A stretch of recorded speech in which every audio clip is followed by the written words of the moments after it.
श्रीकृष्णाय परब्रह्मणे नमः। श्रीमद्भगवद्गीता ध्यानश्लोकाः। नमोऽस्तु ते व्यासविशालबुद्धे पुल्लारविन्दायत पत्रनेत्र येन त्वया भारततैलपूर्णः प्रज्वालितो ज्ञानमयः प्रदीपः प्रपन्नपारिजाताय स्तोत्रवेत्रैकपाणये ज्ञानमुद्राय कृष्णाय गीतामृतदुहे नमः। सर्वोपनिषदो गावो दोक्ता गोपालनन्दनः पार्थो वत्सत्सुधीर्भोक्ता दुक्तं गीतामृतं महत्। वसुदेवसुतं देवं कंसचाणूरमर्दनं देवकी परमानन्दं கிருஷ்ணம் வந்தே ஜகத்குரும். அடுத்தது கர்மயோகத்தில் 3வது அத்தியாயம் 25வது ஸ்லோகம். சக்தாஹ கர்மண்ய வித்வாம்சோ யதா குர்வந்தி பாரத குர்யாத் வித்வாம்ஸ் ததா சக்தஸ் சீக்ரிஷிர் லோகசங்கிரகம். சக்தாஹ கர்மண்ய வித்வாம்சோ கர்மணி அவிவித்வாம்சோ யதா குர்வந்தி பாரத குர்யாத் வித்வாம்ஸ் ததா சக்த சீக்ரிஷுர் லோகசங்கிரகம். இந்த ஸ்லோகத்தில் பெருமாள் என்ன சொல்லிக் கொடுக்குறார்? பாரத அப்படின்னு அர்ஜுனனை கூப்பிட்டு கர்மம் செய்வதில் சக்தாக, அதாவது விருப்பம் உள்ளவர்கள், சக்தி உள்ளவர்கள், பற்றுள்ளவர்கள். வித்வான் சொன்னால் நன்னா படித்தவன், விஷயங்கள் தெரிஞ்சவன். அவித்வான் சொன்னால் படிக்காதவன், பாமரன், அதாவது சத்விஷயங்களில் ஈடுபாடு இல்லாதவன்.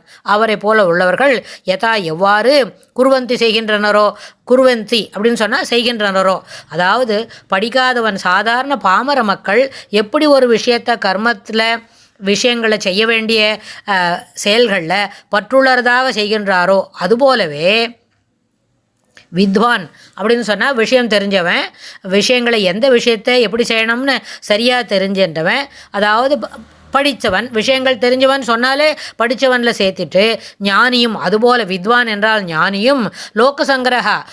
லோகசங்கிரகம் அப்படின்னு சொன்னால் உலகத்தை நல்வழிப்படுத்துவதற்காக, உலகத்தில் உள்ளவர்களுக்கு அறியாமையால் செய்யும் செயல்களை செயல்படுத்துவதற்காக வேண்டியே சீக்ரிஷு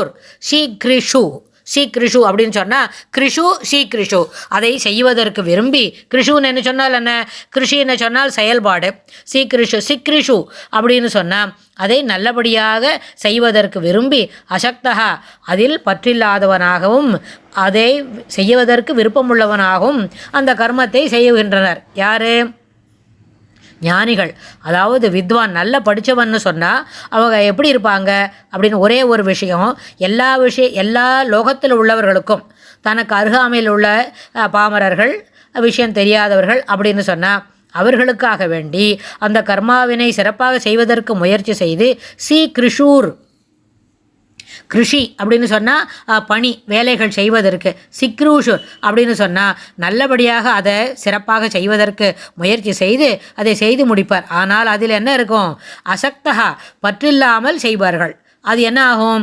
அப்படி பற்றில்லாமல் செய்யும்பொழுது அவர்கள் அந்த பாமரர்களுக்கு ஒரு முன்னுதாரணமாக இருப்பார்கள். பாமரர்கள் என்று சொன்னால் அவித்வாம்சகா அப்படின்னு அவர்களுக்கு கர்மத்தில் பற்று இருக்கும், ஆனால் அது சரியாக செய்ய முடியாது.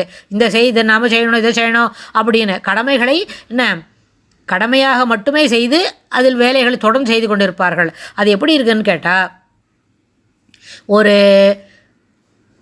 வித்வான் இந்த காரியத்தை செய்யும்பொழுது சமுதாயத்தில் இருக்கிறவாளுக்கு எல்லாருக்கும் நல்லது செய்யணும் அப்படின்ற அபிப்பிராயத்தில் இந்த வேலைகளை செய்யும்பொழுது அப்போ என்ன நடக்கும்? ஒரு சாது ஒரு பாம்புக்கிட்ட சொல்லிட்டு போனார், நீ என்ன பண்ணுற, உன்னை எல்லாரும் கல்லெடுத்து அடிக்கிறா, நீ இப்படிலாம் கடிக்கக்கூடாது, உன்னை ஏதான ஹிம்சை பண்ணினாதான் நீ கடிக்கணுமே தவிர இல்லாட்டா நீ யாரையும் கடிக்கக்கூடாது, நீ பாட்டுக்கு உன்னோட புதற்குள்ளே போய் ஒழிஞ்சிக்கணும், இல்லை காது வழியாக போய்க்கணும், உனக்கு என்ன வழியில் சாப்பாடு என்ன கிடைக்கிறதோ அதை போகணும் அப்படின்னு. அப்போ இவாளெலாம் என்னை கல்லெடுத்து அடிக்கிறாளே, நான் என்ன செய்யட்டும் அப்படின்னு. அப்போ அதுக்காக கடிக்க வேண்டாம், உன்னோட பாம்போட குணமே என்ன, சீறி பாயறது தான். அதை நீ சீறி பாய்ஞ்சுடு, அதை நீ சீறின உடனே உன்னை விட்டு பயந்துட்டு அவள்லாம் போயிடுவா. அதனால் உன்னை இம்சிக்க வந்தவரை கண்டு நீ சீர வேண்டும், அது உன்னுடைய குணம், பாம்போட இயல்பான குணம் அதுதான். ஆனால் நீ என்ன பண்ணக்கூடாது, யாரையும் கடிக்கக்கூடாது, நீ பாட்டுக்கு போகணும், உன்னோட கடிக்காத, யாரையும் கடிக்காத. கடிச்சிட்டு என்ன காரியம்? உனக்கு அதனால் ஒன்றும் கிடைக்க போகிறதில்ல. உனக்கு உண்டான ஆகாரம் என்ன, தவளையோ என்ன சாப்பிட்றியோ, உனக்கு அது என்ன உண்டோ அது நீ இருக்கிற புதரில் கிடைச்சா அதை சாப்பிட்டுக்கோ. ஆனால் உன்னை யாரான பார்த்துட்டு அடிக்க வந்தால் அவளை பார்த்து சீரு, அதுதான் சிறப்பே தவிர எல்லாரையும் கடிக்கிறதுன்ற அந்த பழக்கத்தை விட்டுடு அப்படின்னு ஒரு சாது ஒரு பாம்புக்கு, நல்ல பாம்புக்கு உபதேசம் பண்ணிட்டு போகிறார். அது எப்படின்னு கேட்டால், ஞானிகளாக இருந்தாலும் அவகிட்டையும் என்ன பண்ணும், இந்த பிரகிருதி சம்பந்தத்தினால அவளுக்கும் கோபம் வரும், தாபம் வரும், சிலப்போ எல்லாரையும் கோவிப்பா, எல்லாம் நடக்கும். ஆனால் அது ஒரு தண்ணியில் போட்ட கோடு போல் என்ன ஆகும், கோபம் வரைச்சவே அப்படியே நகுந்து என்ன பண்ணும், தளர்ந்து போயிடும். அந்த கோபத்தினால அவளுக்கும் ஒன்றும் பலன் கிடையாது, அடுத்தவர்களுக்கும் அதனால் ஒரு ஹிம்சை கிடையாது. அதனால் அது யாரையும் எந்த துன்பமும் செய்யாது. வித்வான் அப்படின்னு சொன்னால் கர்ம பலத்தை தியாகம் பண்ணுறவனுக்கு வித்வான் பேர். நம்ம நல்லது செய்கிறோம், அதில் என்ன கிடைச்சாலும் சரி அது அப்படியே இருந்துக்கிட்டோம் அப்படின்னு நினைக்கிறவன் வித்வான். அவித்வான் அப்படின்னு சொன்னால் பாமரன்னு சொல்லி எதுக்கு சொல்கிறோன்னு கேட்டாக்க, கர்மபலன் என்ன உண்டோ அதில் இச்சை உள்ளவன், அதில் ஈடுபாடு உள்ளவன். அந்த இதெல்லாம் எனக்கு வேணும், நான் இப்படிலாம் ஒரு வேலை செய்கிறேன், இதெல்லாம் பண்ண போகிறேன், இது பண்ணினா இது நான் அவுட்கம் எனக்கு தான் வேணும், I need all these things அப்படின்னு ஒரு ஈடுபாட்டோடு செய்கிறான் இல்லையா, அவன் அவித்வான் அப்படின்னு பெருமாள் இந்த ஸ்லோகத்தில் சொல்லி கொடுக்குறார். அடுத்த ஸ்லோகத்தில் இன்னும் என்ன சொல்லித்தராருன்னு நம்ம பார்க்கலாம்.